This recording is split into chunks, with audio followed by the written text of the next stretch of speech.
think I've made a terrible mistake. I mean, I'm standing here in the middle of the Sahara, holding a boom microphone like it's some kind of medieval torture device, while sand aggressively exfoliates my entire existence. And all I really want is to play Chopin. Chopin never had to deal with heat stroke. Rachmaninoff didn't have to check audio levels while camels judged him silently. They sat at pianos, indoors, with chairs.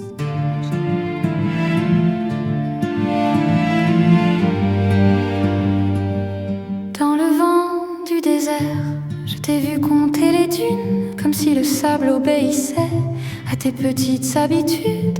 Moi je savais la route, mais tu tenais la carte comme un prophète nerveux qui craint d'avoir tort encore. Sans carte, sans toi, le monde tourne un peu de travers, et même les falaises de lumière me regardent de biais. Sans carte, sans toi, je suis calme comme la nuit, mais le vent me raconte toutes tes incertitudes.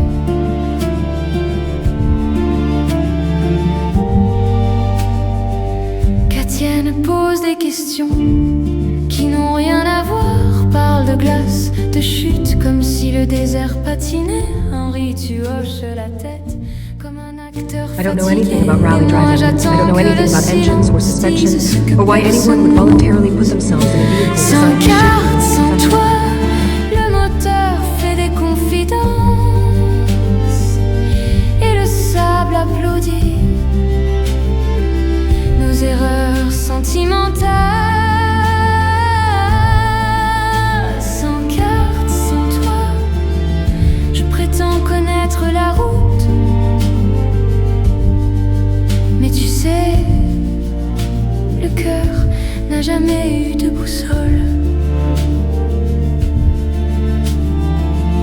Et si la nuit nous avale comme un vieux film en poussière, promets-moi seulement de ne plus croire que tout doit avoir un sens.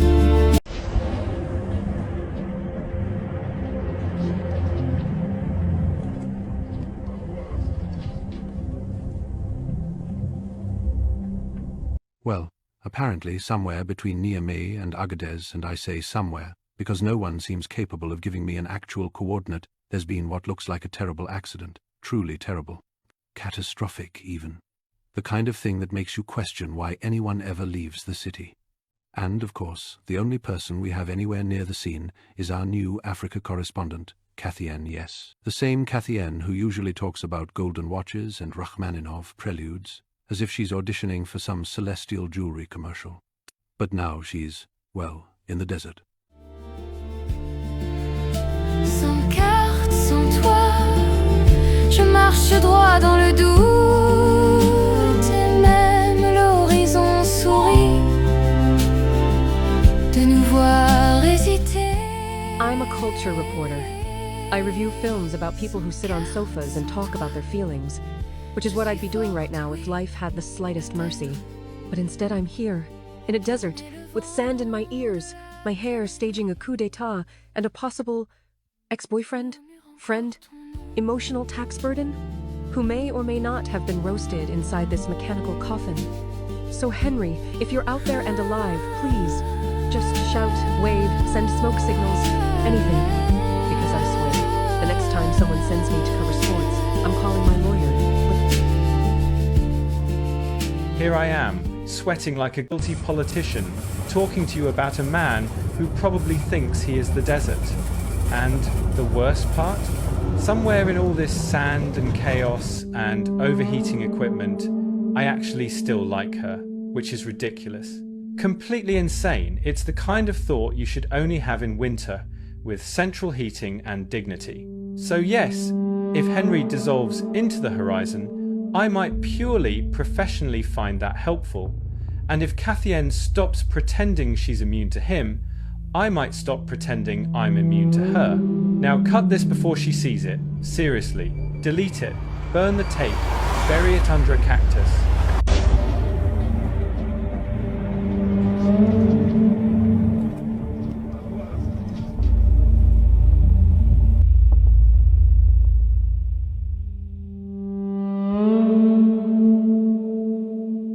I think I've made a terrible mistake. I mean, I'm standing here in the middle of the Sahara, holding a boom microphone like it's some kind of medieval torture device, while sand aggressively exfoliates my entire existence. Meanwhile, I'm out here dressed like a sunburned Christmas ornament with my precious tiara, pretending I can hear anything over the wind except the sound of my career choices mocking me. Honestly, give me a grand piano, a dim room, and a mildly depressed audience. That's all I ever wanted. Not this.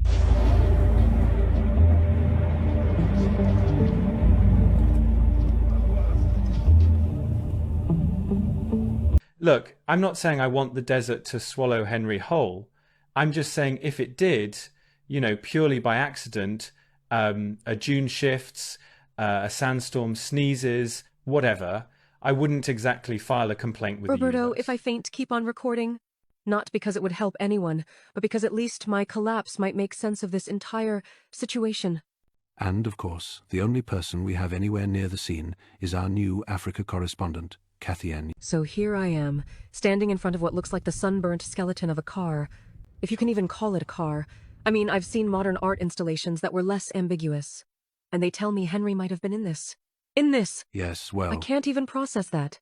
I can barely process my own sweat at this point.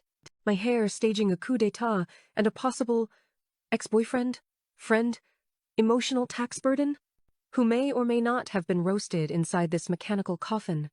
So Henry, if you're out there and alive, please, just shout, wave, send smoke signals, anything. Because I swear, the next time someone sends me to cover sports, I'm calling my lawyer. Cathy, do you have an update?